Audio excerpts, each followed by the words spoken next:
Travailleurs des champs contre travailleurs des villes.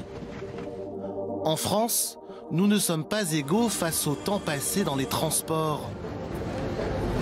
Durée du trajet domicile-travail, une demi-heure en zone rurale, 3/4 d'heure minimum en zone urbaine.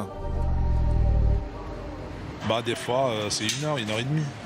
Le matin, 2 heures, et le soir, quand je rentre, si je prends la voiture, c'est pareil, c'est 2 heures. 2h40 de route. C'est pas possible d'arriver à l'heure. Toujours en retard. Toute la journée, c'est au moins 1 à 1 heure et demie. Si j'accumule les retards, alors la boîte ne sont pas satisfaits de mes retards.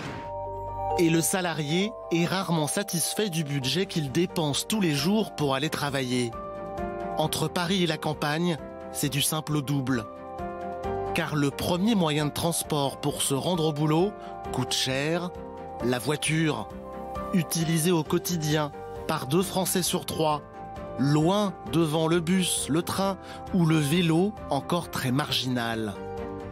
Surtout, passer son temps à le perdre dans les transports, les Français n'en veulent plus. Rien de penser à ce temps-là qu'on perd. Déjà psychologiquement, on est fatigué. Alors on arrive déjà fatigué, épuisé. Voilà, ça nous touche. J'ai l'impression que ça prend sur mon temps de vie et je me dis que je pourrais trouver autre chose. Tout simplement, pour avoir un peu plus de temps pour moi. Selon l'enquête Hello Work du mois de mars, il serait 3 salariés sur 4 prêts à changer d'emploi pour se rapprocher de leur domicile. Et presque la moitié des salariés disent vouloir une baisse de salaire contre un temps de transport plus court. C'est la qualité de vie et c'est la fatigue aussi, monsieur. Si on s'épuise plus qu'on en gagne. À quoi bon de se casser la tête?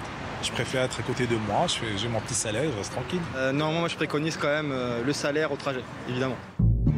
Le débat est ouvert et reflète un changement d'époque. Fini le travailler plus pour gagner plus.